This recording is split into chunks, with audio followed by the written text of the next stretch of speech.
ಇವಾಗ ರೆಗ್ಯುಲರ್ ಪಾಲಿಗಾನ್ಗಳು ಅಂದ್ರೇನು ಅಂತ ಹೇಳ್ತೀನಿ. ಇದೊಂದು ಟ್ರಯಾಂಗಲ್ ತಗೊಂಡ್ರೆ ಎಷ್ಟೊಂದು ಟೈಪ್ ಟ್ರಯಾಂಗಲ್ ಐತೆ. ಸ್ಕೇಲಿಯನ್ನು, ಐಸೋಸ್ಲೆಸ್, ಈ ಥರ ಒಂದೊಂದು ಸೈಡ್ ಒಂದೊಂದು ಥರ ಬೇರೆ ಬೇರೆ ಟ್ರಯಾಂಗಲ್ ಇದ್ದರು 3 ಸೈಡ್ಗಳು ಈಕ್ವಲ್ ಆಗಿರೋದು ಇಕ್ವಿಲ್ಯಾಟ್ರಲ್ ಟ್ರಯಾಂಗಲ್ಲು. ಅದನ್ನು ರೆಗ್ಯುಲರ್ ಪಾಲಿಗಾನ್ ಅಂತ ಕರೀತಾರೆ. ಅದೇ ಥರ ಕ್ವಾಡ್ರಿಲ್ಯಾಟ್ರಲ್ ಅಂದರೆ 4 ಸೈಡ್ ಇರೋ ಪಾಲಿಗಾನು, ಅದರಲ್ಲಿ ಸ್ಕ್ವೇರ್ ಅನ್ನೋದು ರೆಗ್ಯುಲರು. ಇನ್ನು ಮಿಕ್ಕಿದು ರೆಕ್ಟ್ಯಾಂಗಲ್ಲು, ಪ್ಯಾರಲಲೋಗ್ರಾಮು, ಟ್ರಪೆಜಿಯಮ್ಮು ಎಲ್ಲ ಬೇರೆ ಬೇರೆ ಪ್ಯಾಟರ್ನಲ್ಲಿ ಇರ್ತದೆ. ರೆಗ್ಯುಲರ್ ಪಾಲಿಗಾನಲ್ಲಿ ಎಲ್ಲ ಸೈಡ್ಗಳು ಈಕ್ವಲ್ ಆಗಿರಬೇಕು, ಎಲ್ಲ ಆ್ಯಂಗಲ್ಲು ಈಕ್ವಲ್ ಆಗಿರಬೇಕು. ಇವಾಗ ಈ ಸ್ಕ್ವೇರಲ್ಲಿ ಎಲ್ಲ ಆ್ಯಂಗಲ್ಗಳು 90 ಡಿಗ್ರಿ ಆಗಿರ್ತದೆ, ಎಲ್ಲ ಸೈಡು ಈಕ್ವಲ್ ಆಗಿರ್ತದೆ.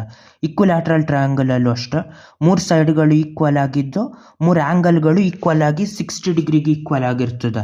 ಅದೇ ಥರ ರೆಗ್ಯುಲರ್ ಪೆಂಟಗಾನ್ ಅಂದರೆ 5 ಸೈಡು ಈಕ್ವಲ್ ಆಗಿರ್ತದೆ, 5 ಆ್ಯಂಗಲ್ಲು ಈಕ್ವಲ್ ಆಗಿರ್ತದೆ.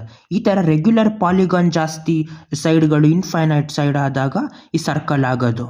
ಬಾಯ್.